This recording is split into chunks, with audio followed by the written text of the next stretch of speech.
ब्रह्मसूत्रम ब्रह्मसूत्र ग्रंथ में page number 961 और 961 पेज के ऊपर से 6 नंबर की पंक्ति है। एवं प्राप्ते ब्रूमः। ठीक, तो बात यह चल रही है कि तृतीय अध्याय तृतीय पाद और तृतीय अध्याय के तृतीय पाद का यह 14 नंबर का अधिकरण है और इस अधिकरण का नाम है वेदादि अधिकरणम।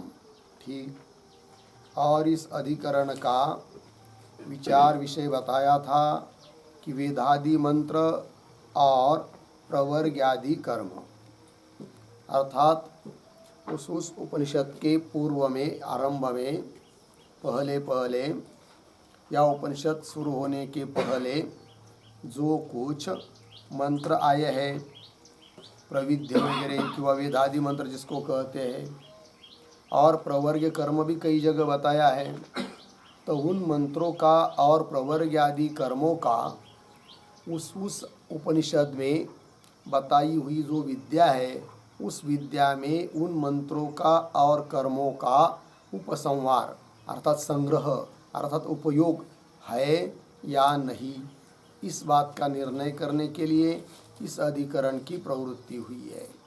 जबकि पूर्व पक्षी ने कहा कि उस विद्या के सन्निहित में उपनिषद में बताई हुई जो विद्या है उसके सन्निहित में इन मंत्रों का और प्रवर्ग आदि कर्म बताने वाले और श्रुति वाक्य का समीप में पाठ होने के कारण उस विद्या में इन मंत्रादिकों का उपयोग है अर्थात उपसंहार है, संग्रह है, ऐसा पूर्व पक्षी ने कहा।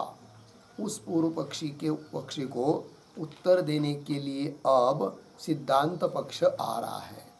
तो सिद्धांती क्या कहते हैं कि सिद्धांती कहेंगे कि उस उपनिषद में जो विद्या बताई है उसके सन्निहित इन मंत्रों का पाठ होने पर भी उस विद्या में इन मंत्रों का कोई उपयोग नहीं है, अतः इनका संग्रह वहाँ पर नहीं होगा, इस बात को बताना है। फिर इन मंत्र और प्रवर्ग आदि कर्म इनका कहाँ उपयोग है तो वो भी बताएंगे कहाँ है करके, है ना। तो आइए, तो सिद्धांत पक्ष आ रहा है। फिर एवं प्राप्ते ब्रूमः, तो ये जो पंक्ति है एवं प्राप्ते ब्रूम, इसके ऊपर लिखिए सिद्धांत। आगे, न एषाम उपसंहारः विद्यासु इति, शब्दों का थोड़ा अन्वय। एषाम एक शब्द छोड़कर आगे, विद्यासु पीछे, उपसंहारः पीछे, न इति। ठीक है,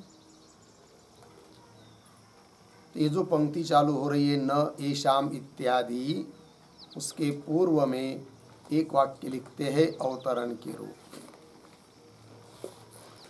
बहिः एव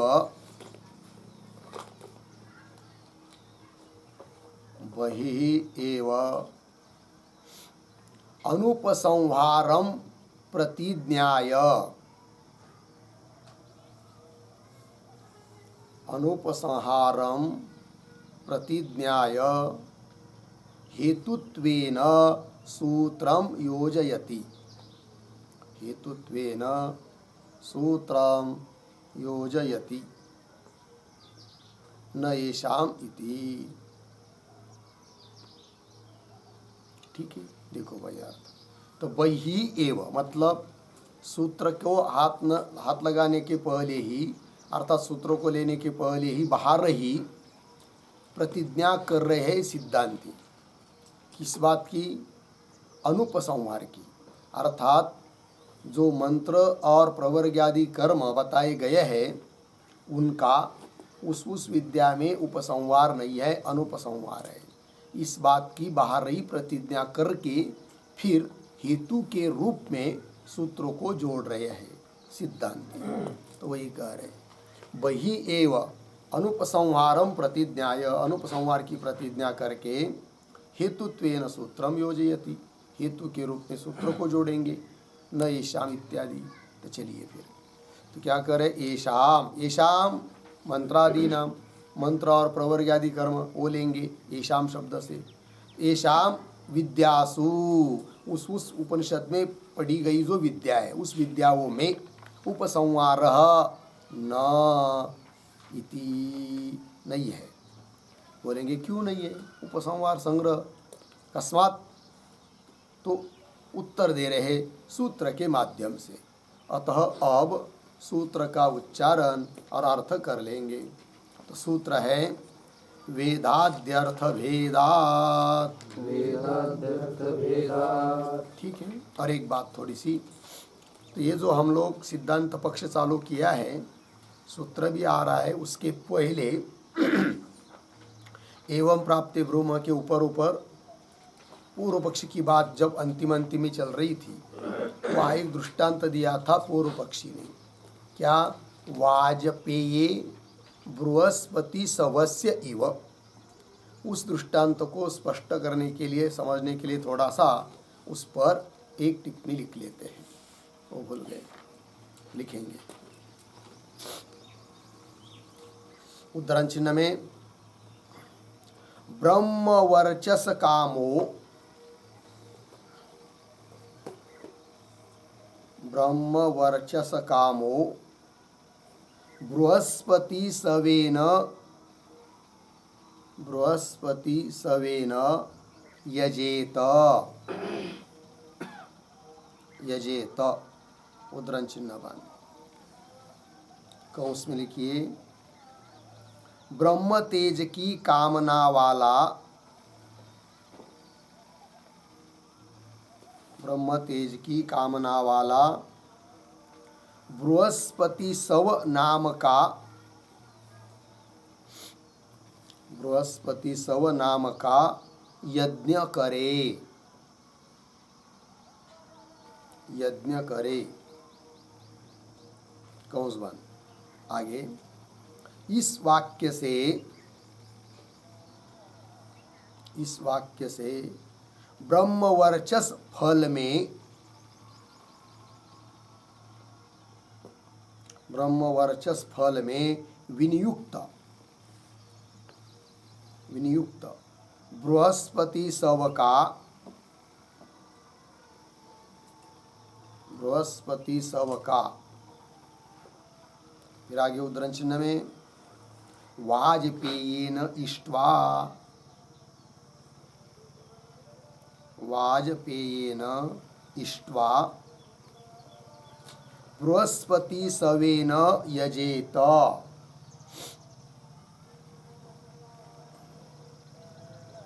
बृहस्पति सवेन यजेत, उद्धरण चिन्ह बन, कौंस में लिखिए, वाजपेय यज्ञ करके,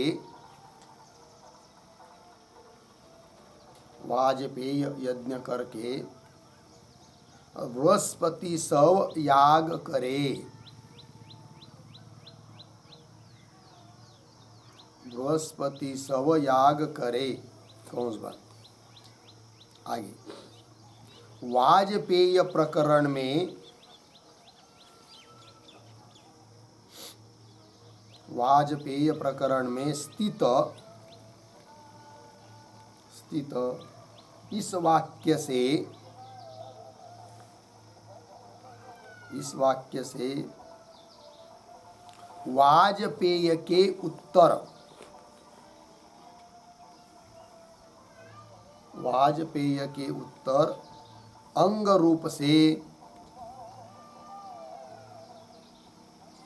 अंग रूप से विरोध नहीं है, विरोध नहीं है, पूर्ण विराम। उसी प्रकार, उसी प्रकार प्रकृत में, प्रकृत में उद्धरण चिन्ह में सर्वं प्रविद्य, उद्धरण चिन्ह बन, सर्वं प्रविद्य इत्यादि मंत्रों का,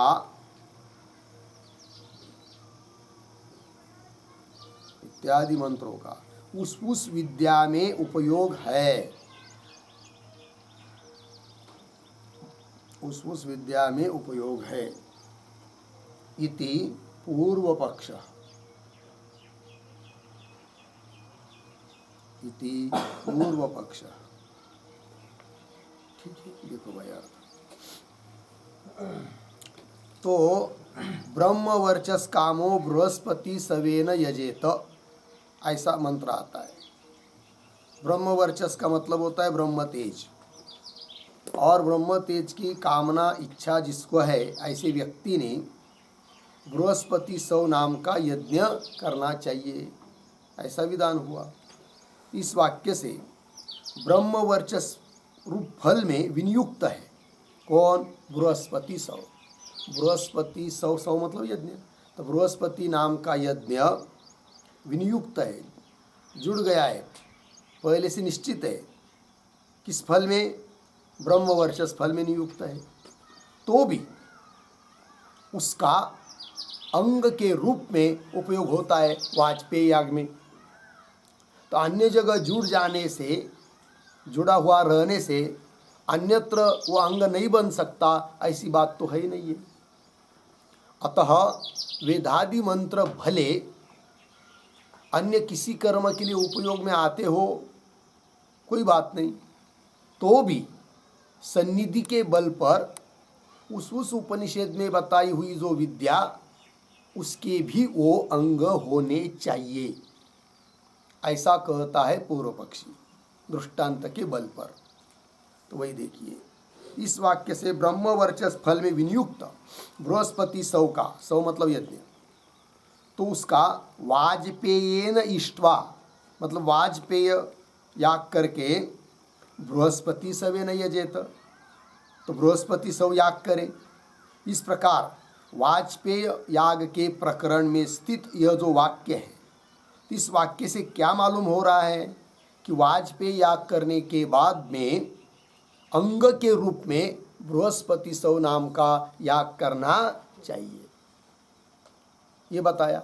अर्थात बृहस्पति सौ याग अन्य फल में विनियुक्त होने पर भी यह वाजपेयी याग का अंग बन रहा है।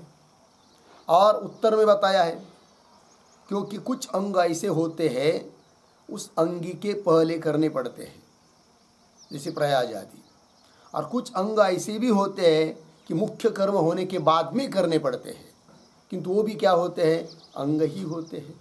ठीक है ना। रसोई बनाने के पहले भी हम लोग बर्तन को मांजते हैं, वो मांजना रसोई के लिए अंग है, किंतु रसोई पूरी होने के बाद बर्तन को वैसे ही धर देते हैं कि हम लोग नहीं, उसको भी मांज के रखते हैं, तो वो भी बाद में किया जाने वाले क्यों न हो, किंतु एक प्रकार से अंग ही है। उस प्रकार यहाँ पर वाजपेयी याग का अंग है बृहस्पति सौ नाम का याग, जबकि वह अन्यत्र विनियुक्त है, तो भी ये दृष्टांत हुआ, पूर्व पक्ष ने दिया हुआ। उसी प्रकार प्रकृत प्रसंग में क्या बात है कि सर्वम प्रविद्य इत्यादि मंत्रों का भी भले वो अन्य जगह विनियुक्त हो, तो भी विद्या में उनका उपयोग होना चाहिए, उस उपनिषद में बताई हुई विद्या के वो अंग बनने चाहिए, ऐसा बोला कौन? पूर्व पक्षी। ठीक है, चलिए, तो कल की टिप्पणी बाकी थी, दे दी। अब सूत्र का उच्चारण हुआ है, तो सूत्र का अर्थ लिख लेते हैं। लिखते हैं सूत्रावतरणम बराबर पूर्वत्र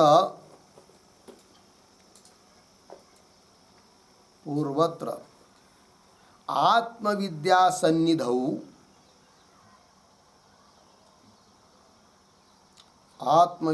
सन्निधौ श्रवणात्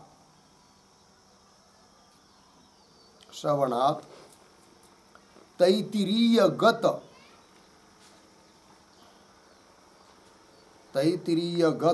पुरुषयज्ञः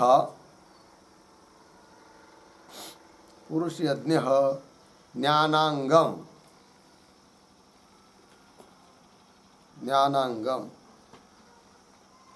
इति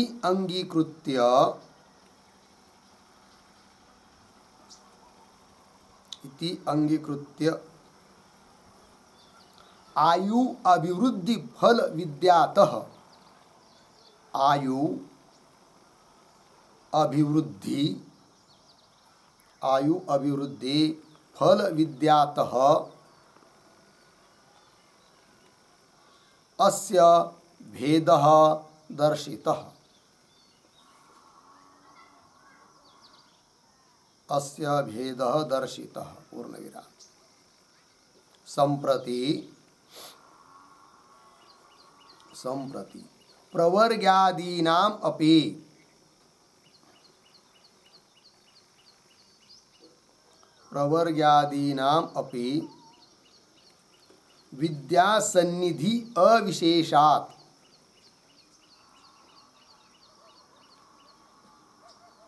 विद्यासन्निधि अविशेषात् तदअंगत्वं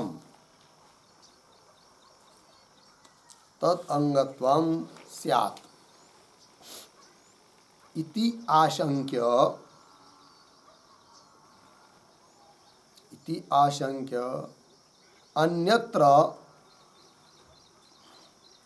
अन्यत्र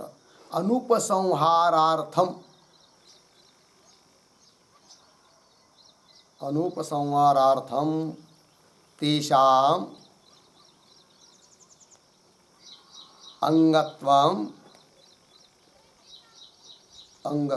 कौंस में लिखिए विद्यांगत्वं कौंस बंद निरस्यति।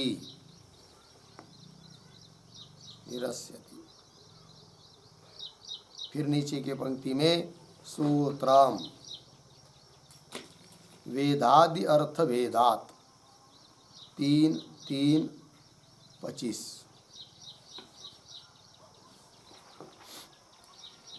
पदचित क्या एक ही पद सामासिक वेदाद्यर्थ भेदात।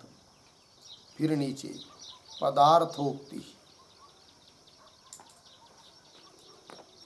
बराबर कौंस में लिखिए उद्धरण चिन्ह में सर्वं प्रविध्य उद्धरण चिन्ह बंद इत्यादि मंत्राणाम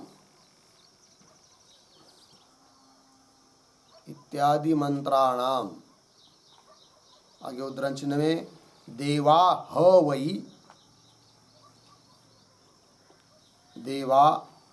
वै सत्रम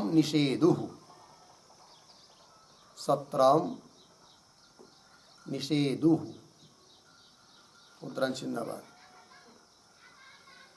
उसका अर्थ देखिए देवताओं ने यज्ञ किया।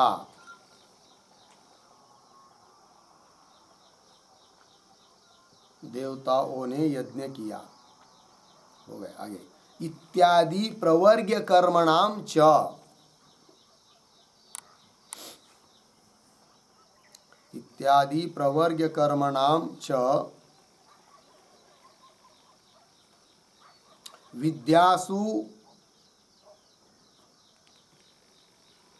विद्यासु न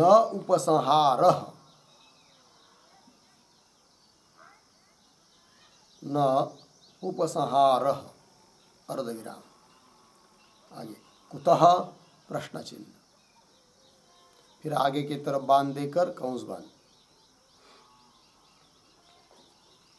फिर आगे प्रतीक वेदाद्यर्थ भेदात बराबर वेदादि अर्थानाम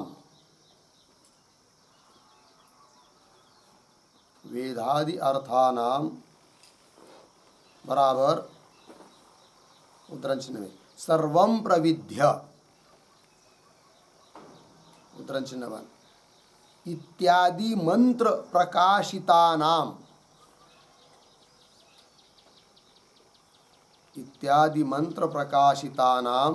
अर्थानाम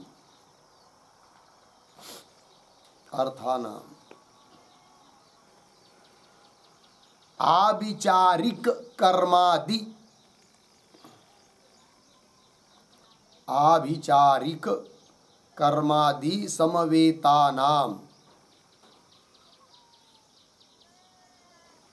समवेतानाम भेदात भेदात् बराबर विद्यासु असमवेतत्वात्, विद्यासु असमवेतत्वात्, पूर्ण विराम हो गया। कौंस में लिखिए थोड़ा, मंत्र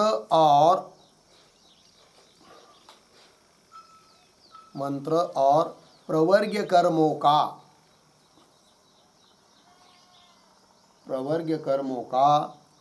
विद्याओं में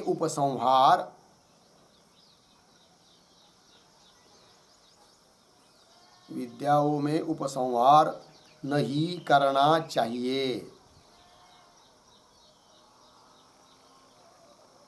नहीं करना चाहिए, क्योंकि सर्वं प्रविद्य इत्यादि मंत्रों से, सर्वं प्रविद्य इत्यादि मंत्रों से प्रकाशित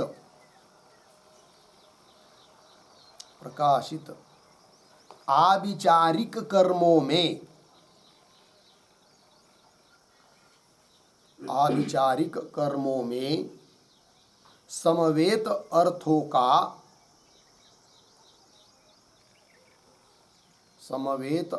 का भेद है, अर्थात विद्याओं में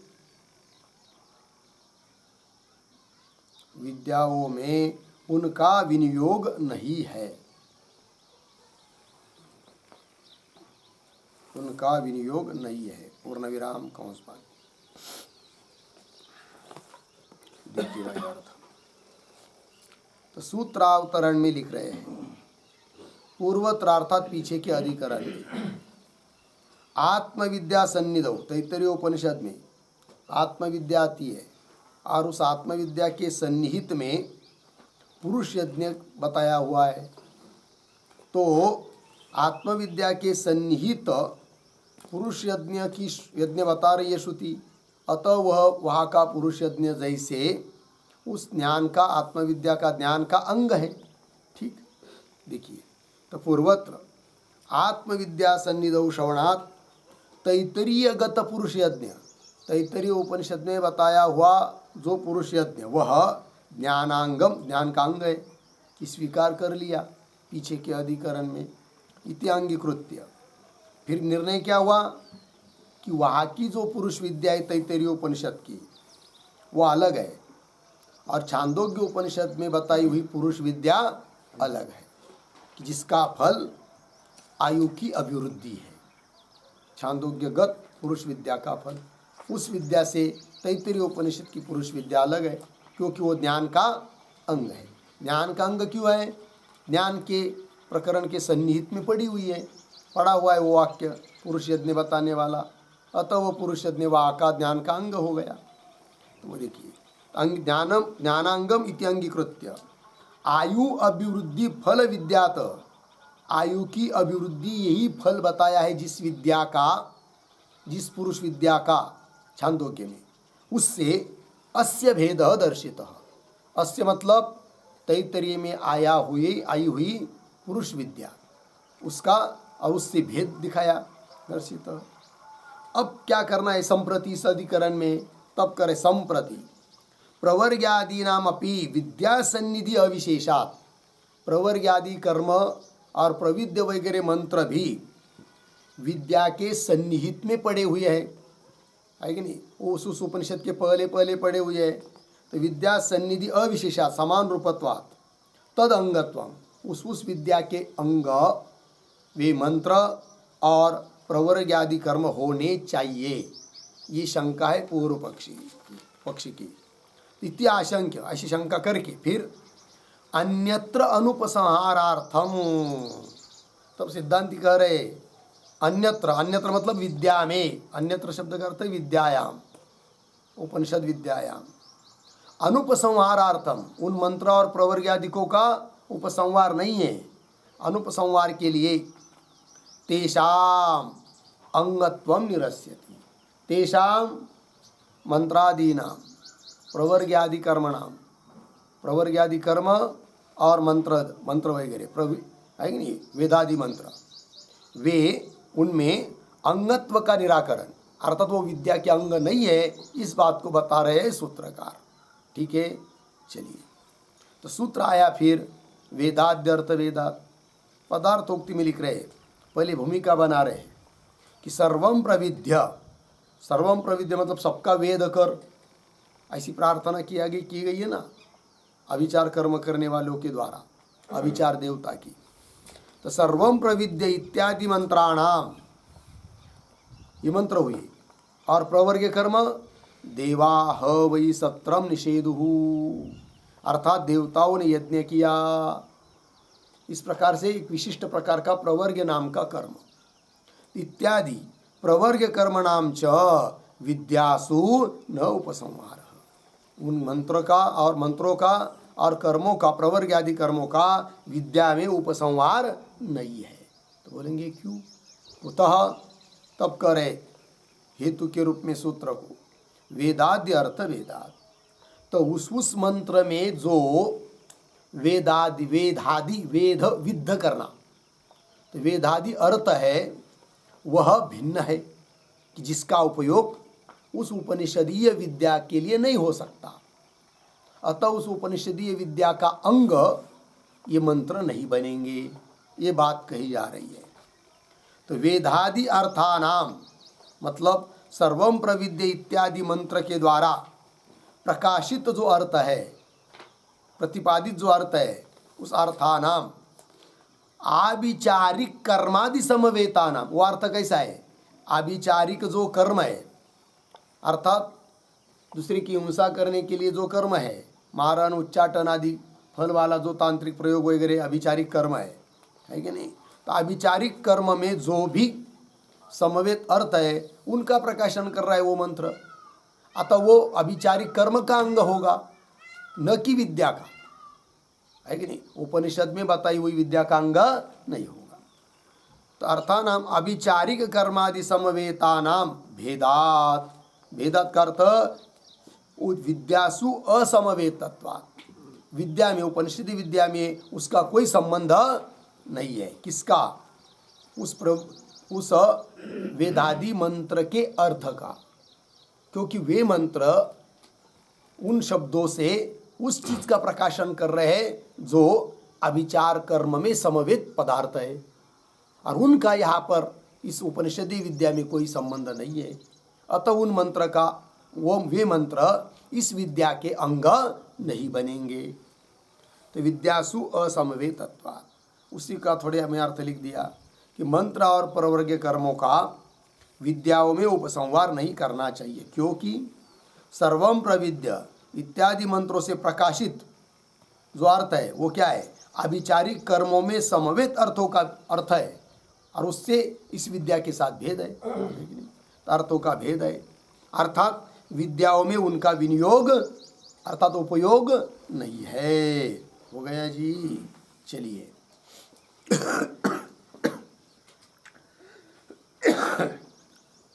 सूत्र का अर्थ हो गया। कस्मात विद्यादि अर्थ भेदात, विद्या करना इत्यादि अर्थ का भेद होने से। आगे चलिए, हृदयम प्रविद्य इति एवं जातीय का नाम ही मंत्राणाम ये अर्थाः हृदय वेदादयः भिन्नाः अनभिसंबद्धाः ते उपनिषद उदिताभिः विद्याभिः। ठीक है जी, चलिए भाई, तो ये जो वाक्य है हृदयम प्रविद्य इत्यादि, उसके पूर्व में एक वाक्य लिखते हैं अवतरण के रूप में, लिखेंगे अथर्वणिकानाम, अथर्वणिकानाम मंत्र आम्नायस्य, मंत्र आम्नायस्य विद्याशेषत्व अभाव परत्वेन विद्याशेषत्व अभाव परत्वेन अक्षराणि योजयति। अक्षराणि योजयति हृदयम् इति।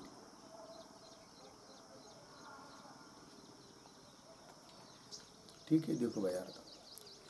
अथर्वणिकाणाम मंत्र समाम्नायस्य मंत्राम्नायस्य, अर्थात अथर्वणिकों का जो मंत्र का उच्चारण है वह मंत्र सर्वं प्रविद्य इत्यादि मंत्र, वह उसमें विद्याशेषत्व नहीं है।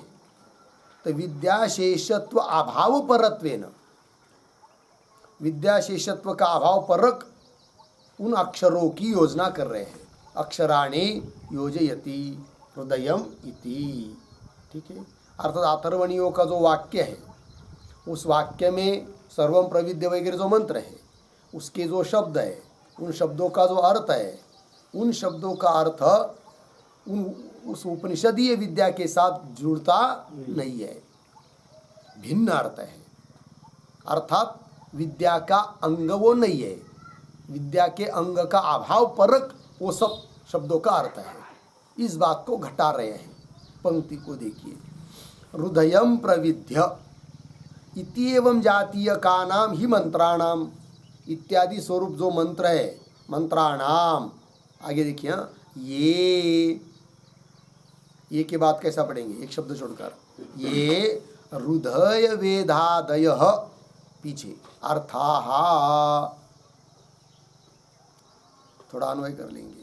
हृदय वेदादय पीछे अर्थाः, फिर आगे चलते एक दो तीन शब्द छोड़कर, ते उपनिषद उदिताभिः विद्याभिः, फिर पीछे आइए, भिन्नाः। भिन्ना शब्द का अर्थ कर रहे हैं अनभिसंबद्धाः। पुनः देखिए एक बार अर्थ को, एक बात को। तो हृदयम प्रविद्य इति एवं जातीय का नाम ही मंत्राणाम इत्यादि जाति वाले इत्यादि स्वरूप जो मंत्र है, तो मंत्राणाम ये अर्थात जो अर्थ है, क्या अर्थ, ये हृदय वेदादय अर्थ, हृदय का वेद करना, हृदय को विद्ध करना, हृदय को तोड़ना वगैरह, शिरा को तोड़ना वगैरह, जो भी अर्थ है वह अर्थ वेदा, हृदय वेदादय अर्थाः। लग गया इतना। आगे वे जो अर्थ है वे ते अर्थाः, हृदय वेदादि अर्थाः। उपनिषद उदिता भी विद्या भी भिन्ना, उपनिषदों में उदित अर्थात कथित प्रतिपादित जो विद्या है उन विद्याओं से भिन्न ही है। अर्थात उपनिषदों में प्रतिपादित जो विद्या, उस विद्या से भिन्न ही अर्थ है। किनका? सर्वम प्रविद्य इत्यादि मंत्रों का भिन्न ही अर्थ है। भिन्न ही मतलब क्या? तो भिन्ना का अर्थ कर रहे हैं अनभिसंबद्धा। दो शब्द होते, अभिसंबद्ध, अनभिसंबद्ध। अभिसंबद्ध का मतलब संबंधित, जुड़ा हुआ, और अनभिसंबद्ध मतलब बिल्कुल अलग, कोई संबंध नहीं है। तो उपनिषदों में बताई हुई जो विद्या, उन विद्याओं से कोई संबंध नहीं है। उन अर्थों का, किन अर्थों का? सर्वम प्रविद्य इत्यादि मंत्रों के अर्थों का। और यदि बिल्कुल संबंध नहीं है तो वे वेदादि मंत्र उपनिषद में बताई हुई विद्या के अंग कैसा बनेंगे? अर्थात नहीं बनेंगे। ये सिद्धांतियों का अभिप्राय। ठीक है जी। अनभिसंबंधा। आगे चलिए, न तेषां ताभि संगन्तुम सामर्थ्यम अस्ति। इन पदों का भी थोड़ा अन्वय। तेषां ताभिः संगन्तुम सामर्थ्यम, फिर पीछे का न अस्ति, न का अन्वय अस्ति के साथ, बाकी सब ठीक है। ठीक है, किंतु ये जो पंक्ति है ना, न तेषाम इत्यादि, उसके पूर्व में एक वाक्य लिखते हैं छोटा सा अवतरण के रूप में, अनभिसंबंधम एव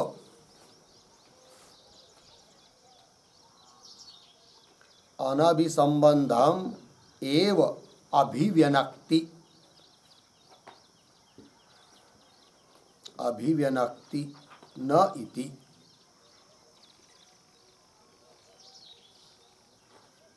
ठीक है, देखो भैया अर्थ। तो अभी पीछे के पंक्ति में उन मंत्रों के अर्थों का उपनिषदीय विद्या के साथ कोई संबंध नहीं है, ये बात बताई। अनभिसंबंध है, उस अनभिसंबंध को ही अभिव्यक्त कर रहे, स्पष्ट कर रहे हैं, न तेषाम इत्यादि पंक्ति से। तो देखो, तेषाम ताभि, तेषाम मतलब तेषाम मंत्रादीनाम, सर्वम प्रविद्य इत्यादि मंत्र है ना, उन मंत्रादीनाम। और फिर आगे आया ताभि। ताभि शब्द से क्या लेंगे? ताभि मतलब उपनिषद उदिताभि विद्याभि, उपनिषदों में कही हुई जो विद्या, उन विद्याओं के साथ उन मंत्रों का, तेषाम ताभि संगंतुम सामर्थ्यम न अस्ति, संबंध बनाने का सामर्थ्य नहीं है उन मंत्रों में, उन विद्याओं के साथ संबंध बनाने का सामर्थ्य नहीं है। संगंतुम सामर्थ्यम न अस्ति, संगंतुम ऐसा पद आया है, उसका अर्थ लिखिए उस एक वाक्य में। विद्याओं के लिए उपयोगी पढ़ने का उन मंत्रों में सामर्थ्य नहीं है, उन मंत्रों में सामर्थ्य नहीं है। हो गया।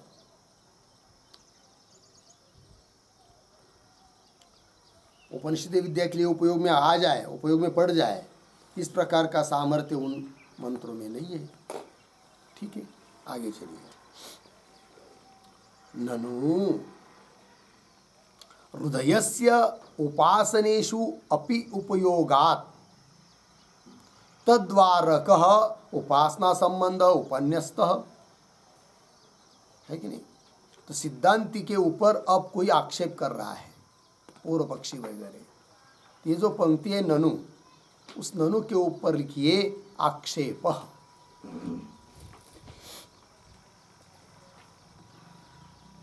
आक्षेप।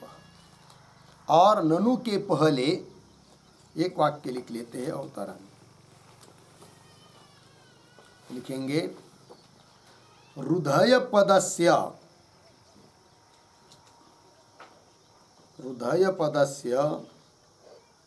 उपास्ति संबंधार्थत्वात्, उपास्ति संबंधार्थत्वात् तद्वारा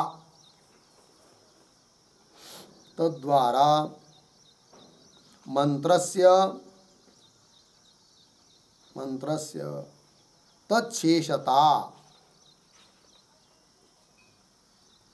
तच्छेषता भवति इति उक्तं स्मारयति, इति उक्तं स्मारयति ननु इति। देखो भाई अर्थ।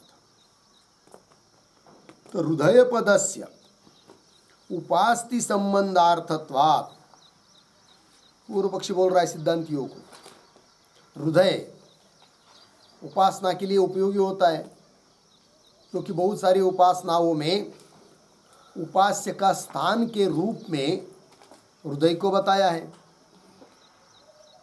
और सर्वम प्रविद्य इत्यादि जो मंत्र है उसमें हृदय पद का उल्लेख है। तो हृदय पद का उल्लेख होने के कारण वह मंत्र हृदय का स्मरण करा रहा है और वह हृदय विद्या के लिए उपयोगी होता है।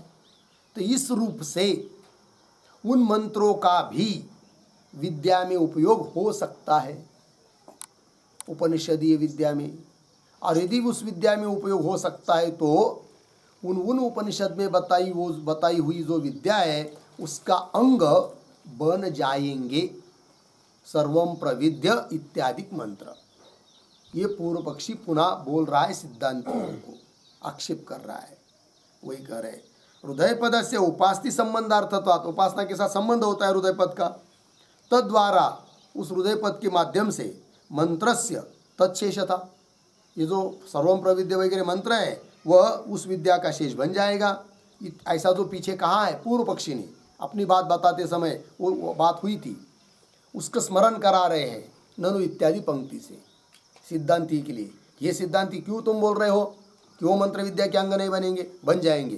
कैसे बनेंगे? वो बात कह रहा है पूर्व पक्षी, आक्षेप कर रहा है। ननु हृदयस्य उपासनेषु उपयोगात्, हृदय का उपासनाओं में क्या होता है? उपयोग।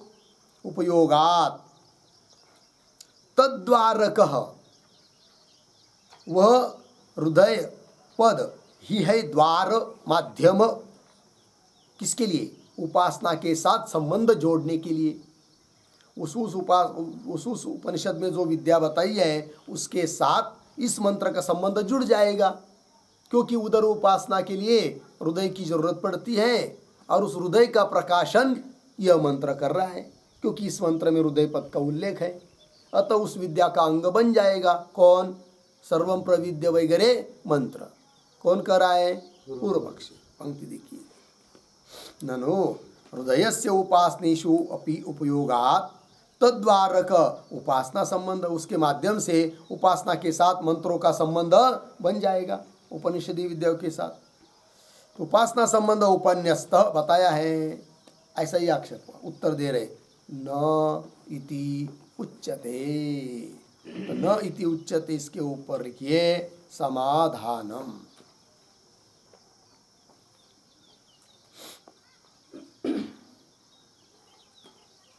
ठीक है। और न इति उच्यते न, इसके पहले एक छोटा सा वाक्य, मंत्रस्य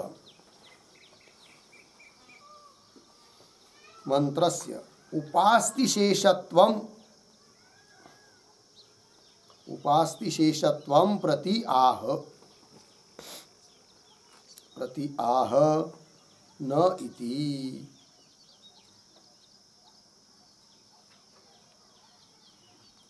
ठीक है जी, देखो भाई, तो मंत्रस्य उपास्तिशेषत्वम, मंत्र उपासना का शेष बन जाएगा। ऐसा यदि कोई पूर्व पक्षी बोलता है तो उसके लिए उत्तर दे रहे फिर न इति उच्यते। क्यों? आगे देखिए, हृदय मात्र संकीर्तनस्य ही एवं उपयोगः कथंचित उत्प्रेक्षेत, अर्धविराम, न च हृदय मात्रम अर्थः, न च हृदय मात्रम अत्र मंत्रार्थः। ठीक है, देखो भाई एक एक बात। तो सिद्धांती कह रहे सर्वम प्रविद्य इत्यादि मंत्र में केवल हृदय को ही बताया होता,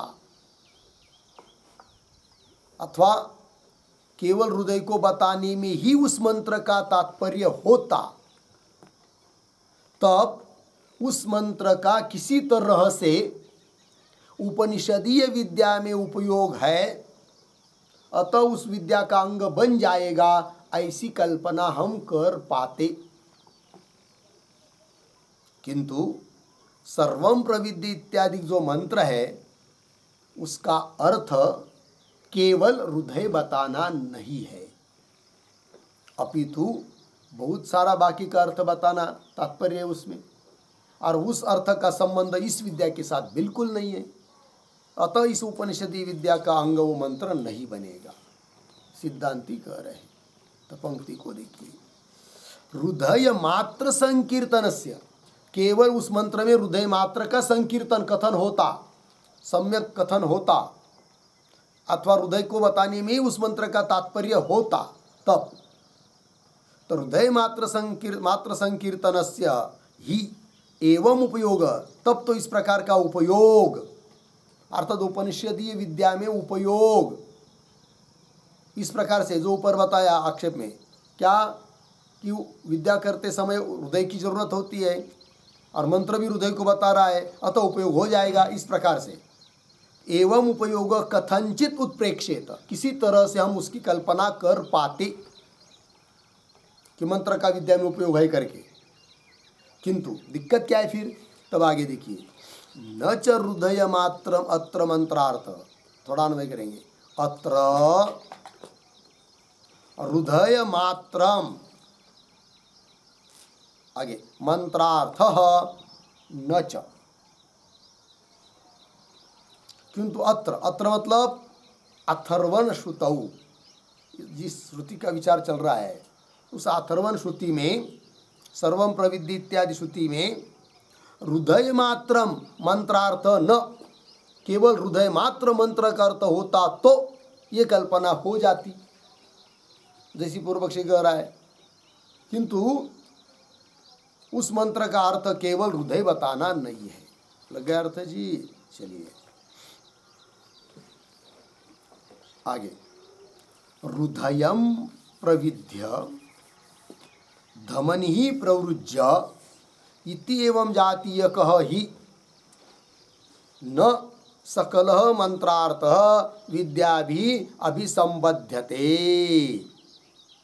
अर्धविराम, आभिचारिक विषयः ही एषः अर्थः।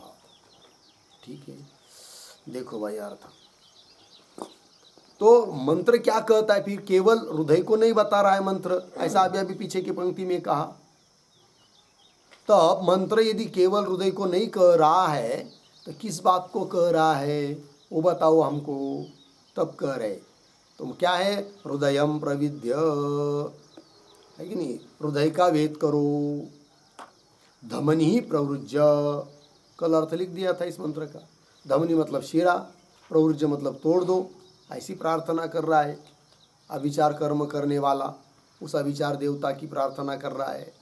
तो धमनी प्रवृज्य इति एवं जातीय कह ही, न कानवे बाद में करेंगे, इति एवं जातीय कह ही सकलः मंत्रार्थ, इस प्रकार का समस्त सकल मंत्रार्थ, संपूर्ण जो मंत्र का अर्थ है वह विद्याभिः अभिसंबध्यते, न कान्वय अभिसंबद्धति के साथ, सकल मंत्रार्थ विद्याभिः न अभिसंबध्यते, यानी उस मंत्र का जो समस्त अर्थ है उसका विद्या के साथ कोई संबंध नहीं है। लग गया, सकल मंत्रार्थ विद्याभिः न अभिसंबध्यते, क्या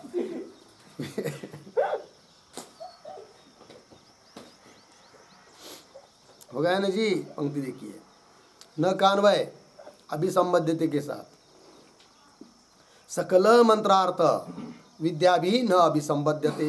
लग गया जी। बोलेंगे भाई उस मंत्र का समस्त अर्थ जो है वह उस उपनिषदीय विद्या के साथ उसका कोई संबंध नहीं है, आपने अभी कहा। फिर उस मंत्र का जो अर्थ है उसका संबंध किसके साथ है वो तो बताओ। यहाँ पर उपनिषद विद्या के साथ उस अर्थ का संबंध नहीं है तो तब कह रहे अभिचारिक विषय ही एषः अर्थः, अन्वय ही एषः आभिचारिक विषय अर्थः, कि वह ही एषः अर्थः अभिचारिक विषय। यह अर्थ मतलब इस मंत्र का जो अर्थ है, सर्वम प्रविद्य, इस मंत्र का जो अर्थ है वह अभिचारिक विषय है, न कि उपनिषदीय विद्या। तो बोलेंगे अभिचारिक विषय ये क्या चीज है भाई, जरा समझ में नहीं आ रहा है। तो उस पर एक वाक्य लिखते हैं, टिप्पणी लिखेंगे, सर्वैहि एव पदैहि, सर्वैहि एव पदैहि अयं मंत्रः, अयं मंत्रः स्वतः स्वतः अभिचारगतार्थ प्रकाशकः, अभिचारगतार्थ प्रकाशकः प्रकाशकः दृश्यते। पूर्ण विराम। तथा च सामर्थ्य लक्षणम लिंगम, सामर्थ्य लक्षणम लिंगम सन्निधिम बाधित्वा, सन्निधिम बाधित्वा अस्य अस्य कर्मशेषत्वं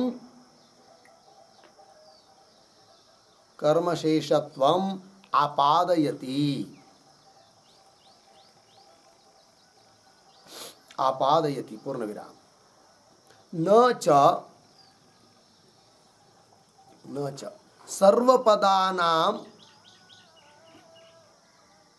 सर्वपदानां अभिचारे समवेतार्थत्वे सति, अभिचारे समवेतार्थत्वे सति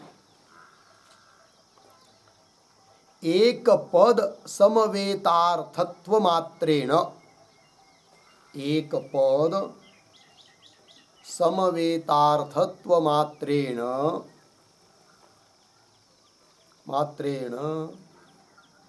विद्याशेषत्वम, विद्याशेषत्वम अर्धविराम। हृदयपदस्य अभिचारे अपि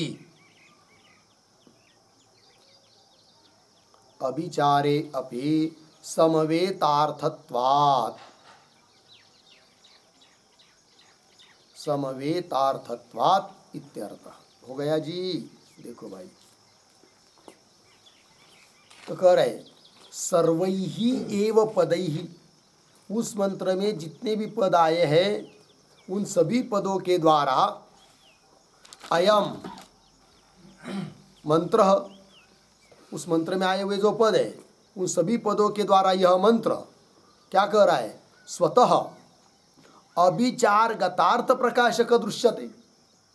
अभिचार नाम का जो कर्म है, मारण उच्चाटनादि है कि नहीं, अभिचार कर्म में विद्यमान, गत मतलब विद्यमान, अभिचार गत उस कर्म में विद्यमान जो अर्थ है उस अर्थ का प्रकाशन करने वाला यह मंत्र है। ठीक है, दृश्यते अर्थात इस मंत्र का सामर्थ्य, सामर्थ्य मतलब लिंग, क्योंकि लिंग मतलब शब्द सामर्थ्यम लिंगम, तो लिंग के बल पर यह मंत्र अंग है अभिचार कर्म का। और पूर्व पक्षी कह रहा था कि सन्निधि के बल पर यह मंत्र उपनिषदीय विद्या का अंग बने, किंतु सन्निधि दुर्बल है और लिंग प्रमाण प्रबल है, अतः उस लिंग प्रमाण के बल पर यह मंत्र अभिचार कर्म आदि जो अन्य कर्म है उनका ही अंग बनेगा, न कि उपनिषदीय विद्या का अंग। ठीक है, वही कह रहे। तथा च सामर्थ्य लक्षणम लिंगम, शब्द सामर्थ्य रूप जो लिंग है वह क्या करता है, सन्निधिम बाधित्वा, सन्निधि का बात करके अस्य कर्मशेषत्वम आपादयति। अस्य नाम मंत्रस्य, सर्वं प्रविद्येति मंत्रस्य, यह मंत्र में, इस मंत्र में कर्मशेषत्व का संपादन करता है कौन, लिंग। आपादयति, अस्य कर्मशेषत्वम आपादयति, आपादयति का करता है लिंगम। तो लिंग सन्निधि का बात करके इस मंत्र में कर्मशेषता है ऐसा बताता है लिंग। आपादयति, संपादयति, प्रतिपादयति। फिर कोई कहेगा कि ठीक है ठीक है ठीक है, उस मंत्र में बहुत सारे पद है और बाकी सभी पद अभिचार कर्म के तरफ लग रहे हैं, कोई बात नहीं, किंतु एक तो पद मिल रहा है ना हम लोगों को, हृदय, और हृदय का उपयोग विद्या में होता है। उस पद को लेकर हम उस मंत्र को विद्या का अंग मान लेंगे, ऐसा यदि कोई कहता है उसके लिए उत्तर दे रहे न च सर्वपदम, न कान्वय बाद में च, और सर्वपदानाम अभिचारे समवेतार्थत्वे सति, मंत्र में विद्यमान सभी पद अभिचार कर्म में समवेत, अभिचार कर्म के संबंधी जो भी अर्थ है उसके साथ ही यदि जुड़ते हैं वो सभी पद सर्वपदानाम अभिचारे समवेतार्थत्वे सति, ऐसा यदि होने पर एक पद, उस मंत्र में से कोई एक पद हृदय वगैरह, एक पद समवेतार्थत्व मात्रेण, एक पद का संबंध दिखाने मात्र से विद्या की तरफ, वह मंत्र विद्या का अंग नहीं बन सकता है, क्योंकि बाकी सभी पद अभिचार कर्म के तरफ जुड़े हुए हैं। ये बात, एक पद समवेतार्थत्व मात्रेण विद्याशेषत्वम न कान्वैदर, विद्याशेषत्वम न, विद्या का अंग वह मंत्र नहीं है। ठीक है ना। दूसरी बात, उस मंत्र में आया हुआ जो हृदय पद है, उस हृदय पद का यदि अभिचार कर्म के तरफ कुछ संबंध हो ही नहीं पाता,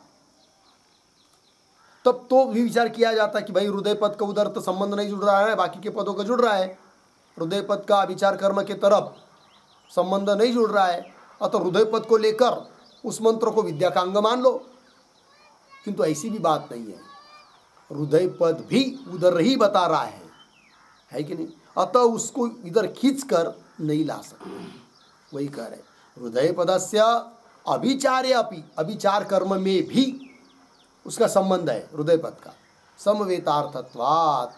अतः कुल मिलाकर क्या वह मंत्र विद्या का अंग नहीं है, किंतु अभिचार वगैरह जो कर्म उसका ही अंग है। यह बात सिद्ध हो गई। ठीक है, चलिए भाष्य में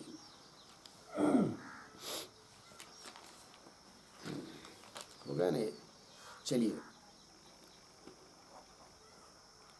ये ही एषः अभिचारिक विषय अर्थ, इस मंत्र का जो अर्थ है वह अभिचार विषयक है, बता दिया वो सब। फिर आगे, तस्मात् आविचारिकेन कर्मणा सर्वं प्रविद्य इति एतस्य मंत्रस्य अभिसंबंधः। हो गया, शब्दों का थोड़ा अन्वय करेंगे। तस्मात्, दो तीन शब्द छोड़कर, सर्वं प्रविद्य इति एतस्य मंत्रस्य, पीछे आविचारिकेन कर्मणा, फिर अंतिम में अभिसंबंधः। ठीक है, देखो भाई अर्थ, तस्मात् इसलिए, सर्वं प्रविद्य ये जो मंत्र है, इति एतस्य मंत्रस्य इस मंत्र का, आविचारिकेन कर्मणा, आविचारिक कर्म के साथ ही अभिसंबंध है, अर्थात विद्या के साथ उसका संबंध नहीं है, अतः वो विद्या का अंग नहीं बनेगा। लग गया इतना, एक बात हो गई। आगे चलिए, तथा देव सवित प्रसूव यज्ञम इति अस्य, यज्ञ प्रसव लिंगत्वात् यज्ञेन कर्मणा संबंधः। ठीक है, ये जो पंक्ति है तथा, तथा के पहले एक वाक्य लिख लेते अवतरण के रूप में। लिखेंगे, अथर्वणिका नाम, अथर्वणिका नाम उपनिषद उपक्रमस्य, उपनिषद उपक्रमस्य लिंगवशात्, लिंगवशात् कर्म संबंधवत्, कर्म संबंधवत्। आगे, तांडीनाम अपि, तांडीनाम अपि तदुपक्रमस्य लिंगात्, तदुपक्रमस्य लिंगात् एव कर्म संगति, लिंगात् एव कर्म संगति इति आह तथा इति, इति आह तथा इति। ठीक है, चलिए भाई, तो इस अधिकरण का जो भाष्य शुरू चालू हुआ था, उसमें सबसे पहले अथर्वणिक उपनिषद के आरंभ में जो मंत्र है उसका उल्लेख किया था, सर्वम प्रविद्य वगैरह वगैरह, तो उसको उसके बारे में चर्चा समाप्त कर दिया सिद्धांतियों ने और बता दिया कि सर्वम प्रविद्य यह मंत्र अभिचार कर्म का अंग हो सकता है, विद्या का नहीं। इतनी बात निश्चित हुई। उसके बाद आया था तांडी नाम, है कि नहीं? वो मंत्र है देव सवित प्रसुव यज्ञ इत्यादि। अब यह मंत्र विद्या का अंग हो सकता है या नहीं, या और किसी का अंग है, इस बात का निर्णय करना है तथा इत्यादि पंक्ति से। वही अवतरण में आपको लिख दिया कि अथर्वणिका नाम उपनिषद उपक्रमस्य, उपनिषद का जो उपक्रम है उसका लिंगवशात कर्म संबंधवत, किंतु लिंग के बल पर अन्य कर्म के साथ ही संबंध बता दिया अथर्वणिक मंत्र का, ठीक है ना। उसी प्रकार तांडी नाम अपी, तो तांडी लोगों का जो उपनिषद है उसका जो उपक्रम है वो अलग है, और जो मंत्र आया है उसके पूर्व में, उस मंत्र में जो शब्द है कि नहीं, तो उस लिंग से, क्योंकि शब्द सामर्थ्यम लिंगम, शब्द का क्या सामर्थ्य, किस अर्थ में सामर्थ्य है, इसको देखा जाता है, तब निर्णय होता है कि यह मंत्र किस कर्म के लिए अंग है। तो लिंग के बल पर वह मंत्र भी अन्य किसी कर्म का ही अंग होगा, न कि उपनिषद विद्या का। इस बात को बताने के लिए आरंभ कर रहे हैं तथा इत्यादि पंक्ति से। तदुपक्रमस्य लिंगात एव कर्म संगति, लिंग प्रमाण से ही अन्य कर्म के साथ उसकी संगति है, इस बात को कह रहे तथा इत्यादि से। भाष्य में आइए, तथा वहाँ का मंत्र है तांडियों का, देव सवित प्रसूव यज्ञ, मंत्र का अर्थ लिख दिया है कल, है कि नहीं। देव और सवित ये संबोधन है आदित्य के, और वो प्रार्थना कर रहा है क्या कि यज्ञम प्रसूव, यज्ञ को उत्पन्न करो वगैरह वगैरह। तो इति अस्य मंत्रस्य क्या यज्ञ प्रसव लिंगात, इस मंत्र में यज्ञम और प्रसव ये शब्द आया है, और उन शब्दों के सामर्थ्य से अर्थात लिंग से निर्णय किया जा रहा है कि यह मंत्र भी किसी यज्ञ कर्म का ही अंग है, न कि उपनिषद विद्या का अंग। पंक्ति देखिए, इति अस्य यज्ञ प्रसव लिंगत्वात्, प्रसव मतलब उत्पत्ति, यज्ञ को उत्पन्न करो ऐसा लिंग है, तो यज्ञ प्रसव लिंगत्वात्, ऐसा लिंग होने से, ऐसा शब्द होने से, उसके आधार पर यज्ञेन कर्मणा संबंध, किसी यज्ञ रूप कर्म के साथ ही इस मंत्र का क्या है, संबंध है, उसका वो अंग है, ठीक है। ये अर्थात उपनिषद विद्या का अंग नहीं है। अब एक प्रश्न उपस्थित होता है कि बोलेंगे आप लिंग प्रमाण से यह बात कह रहे हो कि किसी यज्ञ रूप कर्म का यह मंत्र अंग है, किंतु ये सामान्य रूप से बता रहे हो किसी यज्ञ रूप कर्म का, लेकिन कौन यज्ञ का ये तो बताओ ना विशेष रूप से, ठीक है ना। तब कह रहे आगे, उत्तर दे रहे, क्या कह रहे, तद विशेष संबंध तो प्रमाणांतरात् अनुसर्तव्य, ठीक है। ये जो पंक्ति है ना, तद विशेष संबंध, उसके पूर्व में एक वाक्य लिख लेते हैं अवतारा, लिखते हैं कर्म मात्र प्रयोगे अपि, कर्म मात्र प्रयोगे अपि केन कर्मणा, केन कर्मणा अस्य संगति, अस्य संगति इति लिंगात् न गम्यते, इति लिंगात् न गम्यते, अर्धविराम, तेन तेन प्रमाणांतरम अन्वेष्यम, प्रमाणांतरम अन्वेष्यम इति आशंक्य आह, इति आशंक्य आह तद विशेष इति। देखो भाई अर्थ, तो कर्म मात्र प्रयोगे अपि, अमुक मंत्र का किसी कर्म में ही उसका उपयोग है, ऐसा निश्चय होने पर भी किस कर्म के साथ इसका उपयोग है, यह लिंग प्रमाण से नहीं जाना जाता है।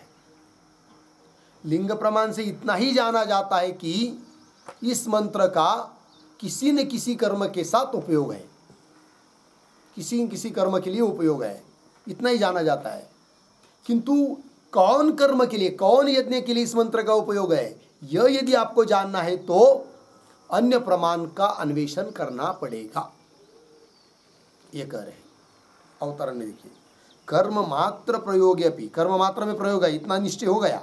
किंतु केन कर्मणा से संगति अस्य मंत्रस्य, किस कर्म के साथ इस मंत्र की संगति है, संबंध है, इति यह बात लिंगात न गम्यते, लिंग प्रमाण से नहीं जानी जाती है।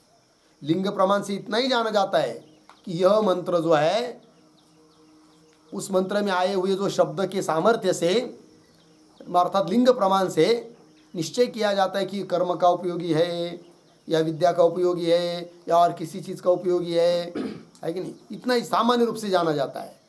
किंतु ये समझ लीजिए, इतना ज्ञान हो गया कि कर्म का उपयोगी है, किंतु कर्म तो बहुत सारे हैं, कौन कर्म को उपयोगी है, इस प्रकार विशेष रूप से यदि जानना हो तो अन्य प्रमाण का अन्वेषण करना पड़ेगा। लिंग प्रमाण से वो बात नहीं समझ में आती। लिंग प्रमाण से इतना ही जाना जाता है क्या, ये किधर का है करके।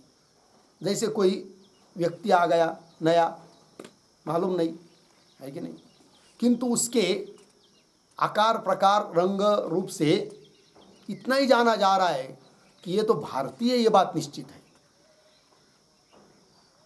है कि नहीं। किंतु भारतीय होने पर भी, भारत का होने पर भी, क्योंकि उसकी भाषा भारतीय है, उसका रंग भारतीय है, ये सब होने पर भी किस राज्य का, किस जिले का है, ये विशेष रूप से यदि जानना हो तो अन्य प्रमाण का अन्वेषण करना पड़ेगा, उसका आधार कार्ड देखना पड़ेगा, तभी पता चलेगा, ऐसा नहीं पता चलेगा, है कि नहीं। उस प्रकार लिंग प्रमाण से सामान्य रूप से जाना जाता है कि ये मंत्र किसके लिए होगा, किंतु किस कर्म के लिए है ये विशेष रूप से जानना हो तो अन्य प्रमाण खोजना पड़ेगा, ये बात। इति लिंगात न गम्यते तेन प्रमाणांतरम अन्वेषम, प्रमाणांतर का अन्वेषण करना चाहिए, ऐसा कोई कहता है तो उसके लिए बोल रहे इस पंक्ति में।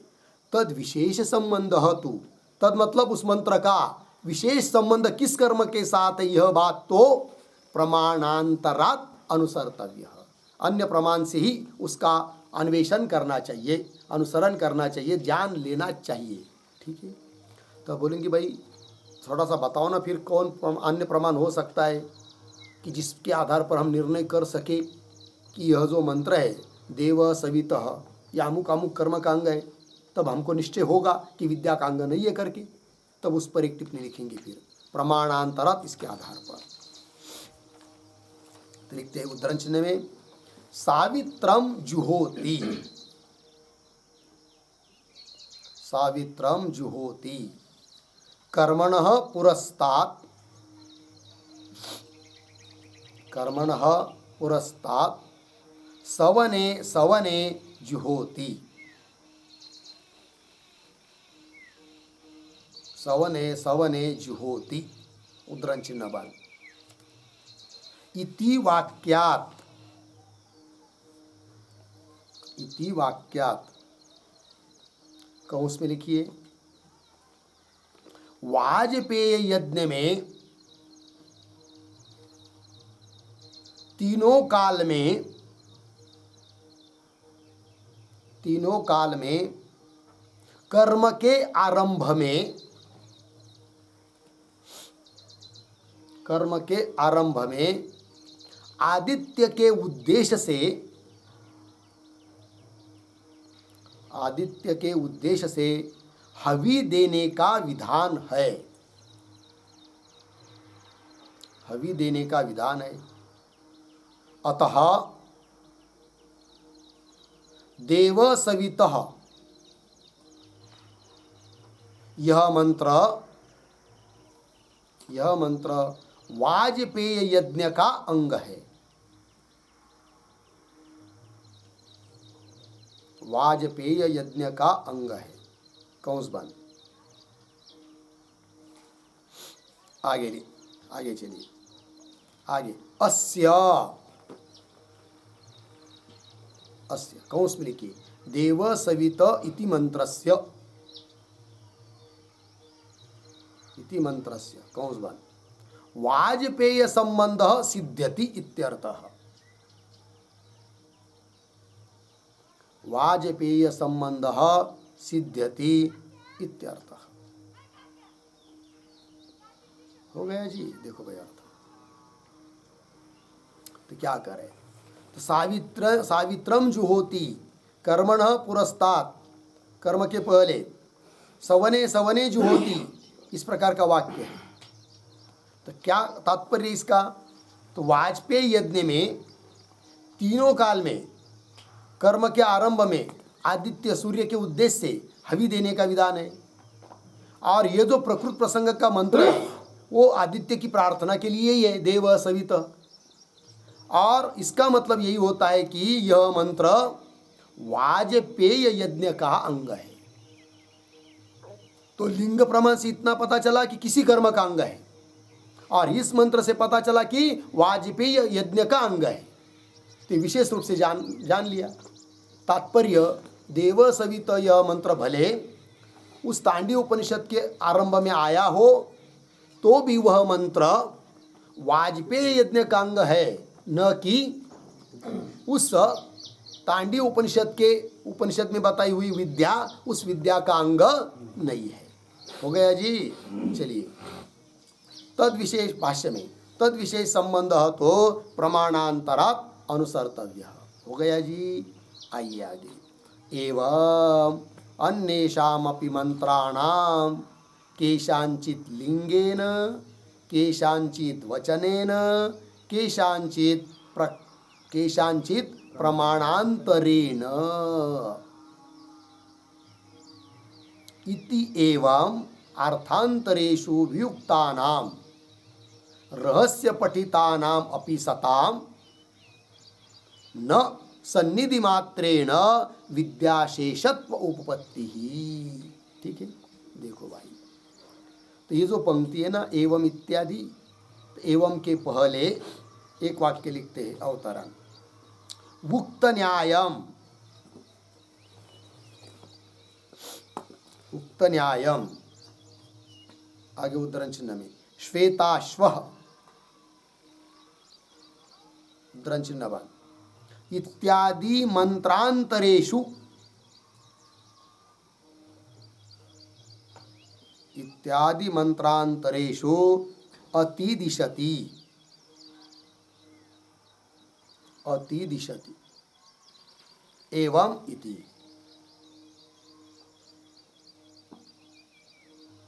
एवं इति हो गया। देखो भाई, तो इस अधिकरण के आरंभ में बहुत सारे मंत्र बताए थे, जैसे सर्वम प्रविद्य, यह अथर्वणियों का, तांडियों का देव सवित प्रसुव यज्ञम, और शाट्ययनियों का श्वेताश्व हरित नील, और कठ और तैतरीयों का शन्नो मित्र इत्यादि। ये सब बात बताई थी। उनमें से जो पहले दो है अथर्वणियों का और तांडियों का, उनके लिए तो चर्चा कर दी। फिर आगे श्वेताश्व वगैरह, शन्नो मित्र, वो जो मंत्र है उनके बारे में भी इसी प्रकार से समझ लेना चाहिए, ऐसा आतिदेश कर रहे हैं। अर्थात जैसे सर्वम प्रविद्य देव सवितः इत्यादि मंत्र जैसे अन्य कर्म के अंग है न कि विद्या के, उसी प्रकार श्वेताश्व, शन्नो मित्र इत्यादि मंत्र भी अन्य अन्य कर्मों के अंग है, हो सकते हैं, उस उपनिषद में बताई हुई विद्या के अंग नहीं है। बोलेंगे हम कैसा जानेंगे, तो कई पर लिंग प्रमाण को लगा लीजिए, कई प्रकरण प्रमाण को, कई वचन प्रमाण को, ऐसा कह रहे हैं। तो पंक्ति देखिए भाष्य में, एवं, एवं मतलब इसी प्रकार, अन्येषामपि मंत्राणाम, अन्य जो बाकी के मंत्र है उनके बारे में भी क्या करेंगे, केशांचित लिंगेन, केशांचित वचनेन, केशांचित प्रमाणांतरेण, बस इतना ही। तो वाक्य पूरा कैसा होगा, तो पीछे के दो शब्द लाएंगे अनुवृत्ति। तो कौन दो शब्द, कर्मणा संबंध। अभी अभी एक वाक्य पहले गया है कर्मणा संबंध, तो वाक्य पूरा कैसा होगा फिर? एवं अन्येषाम अपि मंत्राणाम कर्मणा संबंध। इस प्रकार अन्य मंत्रों का भी कर्म के साथ संबंध है। बोलेंगे प्रमाण, तो किसी का लिंग प्रमाण से, केशांचित लिंगेन, केशांचित वचनेन, केशांचित प्रमाणांतरेण। किसी मंत्र का लिंग प्रमाण से कर्म के साथ संबंध होगा, किसी मंत्र का वचन रूप प्रमाण से कर्म के साथ संबंध होगा, किसी मंत्र का प्रमाण अन्य प्रमाण से ही क्या होगा? कर्म के साथ संबंध होगा। ये कह रहे। तो बोलेंगे भाई ये अन्य शाम मंत्राणाम, अन्य शाम मंत्र मतलब बाकी के मंत्र कौन मंत्र? और किसी का लिंग से, किसी का वचन से, वचन मतलब क्या? और केशांचित प्रमाणांतरेण, अन्य प्रमाण से, वो क्या? ये जरा समझ में नहीं आया बात स्पष्ट रूप से, जरा समझाओ। तो फिर उसके ऊपर एक टिप्पणी लिखते हैं, लिखेंगे अन्य शाम तू प्रतीक, अन्य शाम तू बराबर उद्धरण चिन्ह में श्वेताश्व हरित नील असि, श्वेताश्व हरित नील असि उद्धरण चिन्ह बन इत्यादीनां मंत्राणाम, इत्यादीनां मंत्राणाम कर्म संबंधः, कर्म संबंधः अत्र सर्वत्र, अत्र सर्वत्र अनुसर्तव्यः भवति, अनुसर्तव्यः भवति पूर्ण विराम। तत्र केशांचित मंत्राणाम, तत्र केशांचित मंत्राणाम लिंगेन, लिंगेन कौंस में लिखिए, लिंगम बराबर शब्द सामर्थ्यम, लिंगम बराबर शब्द सामर्थ्यम कौंस बंद। आगे कर्म संबंध अर्धविराम, अर्धविराम। आगे केशांचित वचनेन,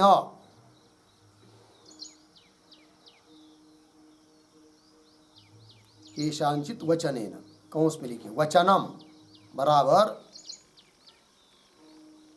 वचनम बराबर श्रुति ही वाक्यम वा, श्रुति ही वाक्यम वा कौंस बंद। आगे प्रमाणांतरम बराबर, बराबर प्रकरण नामक प्रमाणम, प्रकरण नामक प्रमाणम इति हो गया। अर्ध की बात।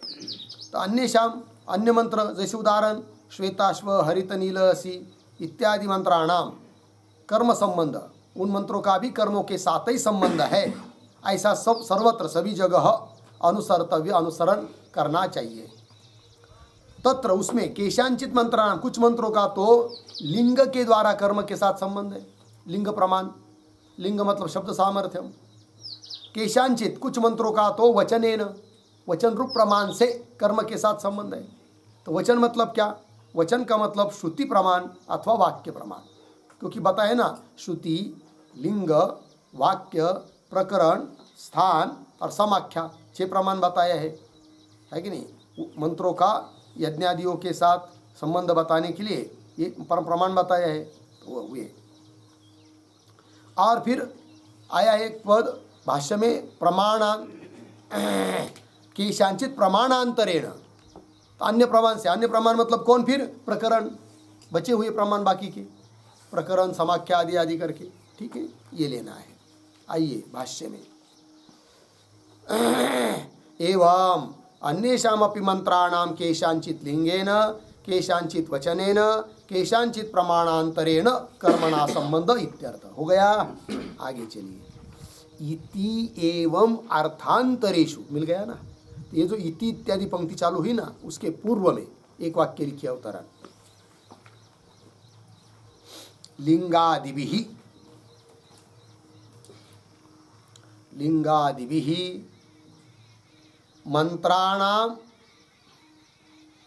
मंत्राणाम अन्यत्र विनियोगे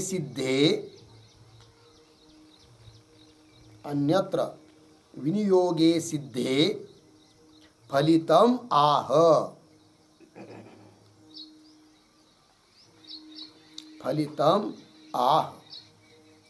इति एवं इति।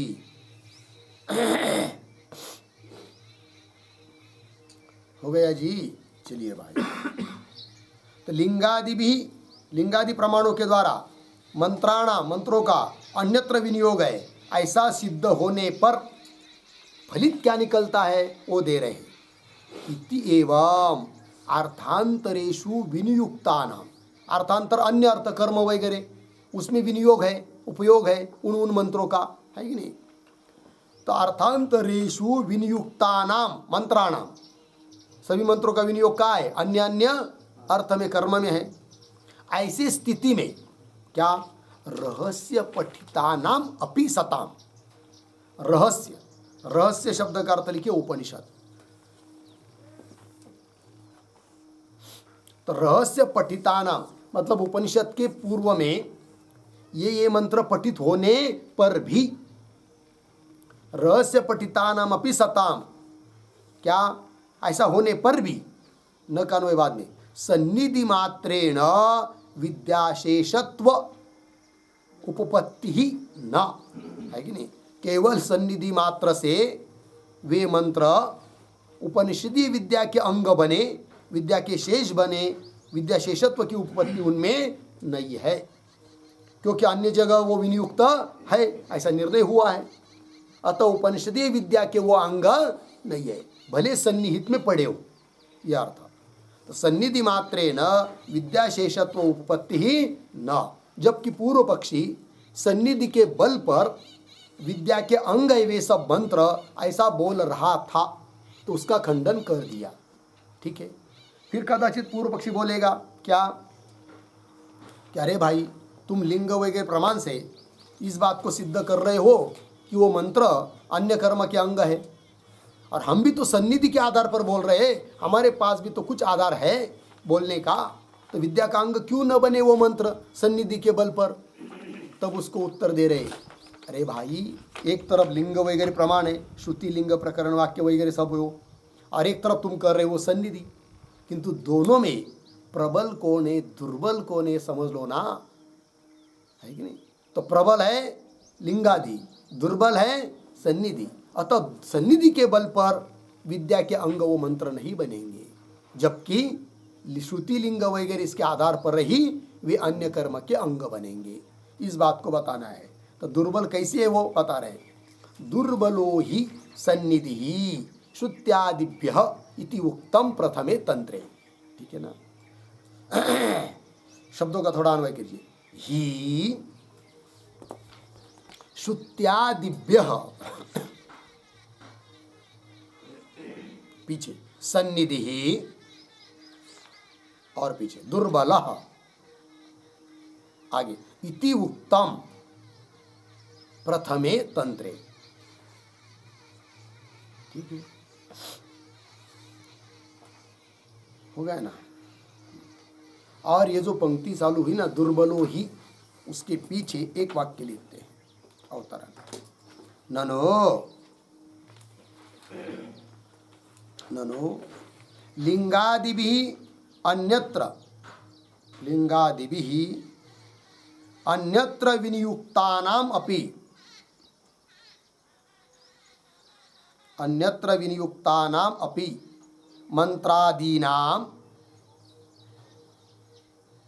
मंत्रादीनाम सन्निधिना, तृतीया सन्निधिना विद्यासु अपि विनियोगः, विद्यासु अपि विनियोगः अस्तु अविरोधात्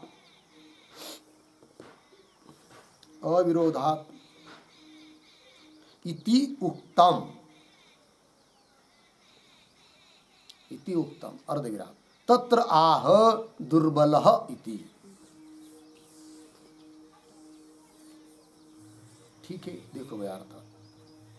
तो पूर्व पक्षी कह रहा है ननो लिंगादि प्रमाणों के द्वारा अन्यत्र विनियुक्तानाम अपि मंत्रादि नाम, अन्यत्र मंत्रादिकों का विनियोग है, उपयोग है, ऐसा होने पर भी मान लेते हम अन्यत्र उपयोग है तो भी सन्निधि के द्वारा विद्यास्वपि विनियोग अस्तु, विद्या में भी उसका विनियोग, मंत्रों का विनियोग उपयोग मान लो, कोई विरोध नहीं है। उदाहरण भी हमने दिया है ऊपर, जैसे बताया था कि नहीं, वाजपेयी याग में अंग है बृहस्पति याग, अन्यत्र विनियुक्त होने पर भी उस प्रकार मान लो। ऐसा यदि पूर्व पक्षी बोलता है तो उत्तर दे रहे दुर्बलो ही सन्निधि ही श्रुत्यादिव्य, श्रुति इत्यादि प्रमाणों की अपेक्षा सन्निधि यह दुर्बल है, यह हम नहीं कह रहे। इति उक्तम प्रथमे तंत्रे, प्रथमे तंत्र, तंत्र मतलब शास्त्र, प्रथम तंत्र मतलब पूर्व कांड अर्थात पूर्व मीमांसा, पूर्व मीमांसा में इस बात का निर्णय है कि नहीं। तो बोलेंगे कौन है वो वहाँ का प्रमाण पूर्व मीमांसा का, कि जिसमें बताया गया है कि श्रुत्यादियों की अपेक्षा दुर्बल है सन्निधि वगैरह ये सब, तो प्रमाण दे रहे वहाँ का। श्रुति लिंग वाक्य प्रकरण स्थान समाख्यानाम समवाये पार दौर्बल्यम अर्थ विप्रकर्षात इत्यत्र, यहाँ पर बताया है। ठीक है, अब ये जो सूत्र है जैमिनी सूत्र है, तो श्रुति क्या कहता है वो, श्रुति लिंग वाक्य प्रकरण स्थान समाख्या, ये 6 प्रमाण बताया है। और समवाये ये कई जगह यदि 2-3 इसमें से प्रमाण आते हैं तब ऐसे स्थिति में कौन माना जाता है कौन नहीं, तब करे पार दौर्बल्यम, पीछे पीछे की अपेक्षा आगे आगे वाला दुर्बल है और आगे आगे वाले की अपेक्षा पीछे पीछे का प्रबल है। तो जो ये कई जगह में 2-3 प्रमाण प्राप्त होने पर भी वहाँ पर यह विचार किया जाएगा कि प्रबल कौन है दुर्बल कौन है। तो जो प्रबल है उसकी बात मानी जाएगी, जो दुर्बल है उसकी बात नहीं मानी जाएगी, ऐसा निर्णय वहाँ हो चुका है ना। और इसमें सन्निधि का नाम नहीं है, तो श्रुति लिंग वाक्य, जैसे श्रुति क्या, श्रुति लिंग वाक्य प्रकरण स्थान समाख्या 6 हुए। समाख्या की अपेक्षा प्रबल है कौन, स्थान, उसके अपेक्षा प्रबल है प्रकरण, उसके अपेक्षा प्रबल है वाक्य, उसके अपेक्षा प्रबल है लिंग, उसके अपेक्षा प्रबल है श्रुति, ये बताया है। और इससे बाहर है सन्निधि, वो तो अत्यंत दुर्बल है, ये इसका अभिप्राय है। ठीक है, तो श्रुति लिंग वाक्य प्रकरण स्थान समाख्या नाम समवाये पार दौर्बल्यम, क्यों, अर्थ विप्रकर्षात, क्योंकि अर्थ को जोड़ने के लिए वो दूर पड़ जाते हैं, है कि नहीं। समझ लीजिए लिंग प्रमाण के द्वारा कोई अर्थ करना है तो लिंग फिर श्रुति की कल्पना करेगा तब अर्थ को निर्णय करेगा, उसकी अपेक्षा श्रुति यदि है तो झट दिशी अर्थ का निर्णय कर देती है कि नहीं। ये बात निर्णय वहाँ हो चुका है। तात्पर्य सन्निधि दुर्बल है, उसके आधार पर उपनिषद विद्या का अंग वो मंत्र नहीं बन सकते हैं, यह निर्णय हुआ। तो अधिकरण के आरंभ में 2 बात उठाई थी, मंत्र और प्रवर्ग्यादि कर्म। तो मंत्र तो विद्या के अंग नहीं है, इस बात का निर्णय यहाँ तक हुआ। अब प्रवर्ग वगैरह कर्म भी उस उपनिषदीय विद्या के अंग नहीं है, इस बात को बताने के लिए आगे पंक्ति आ रही है, तथा कर्मणाम अपि, किंतु उसका विचार हम लोग कल करते हैं। ओम पूर्णमदः पूर्णमिदं पूर्णात् पूर्णमुदच्यते पूर्णस्य पूर्णमादाय पूर्णमेवावशिष्यते। ओम शांति शांति शांति।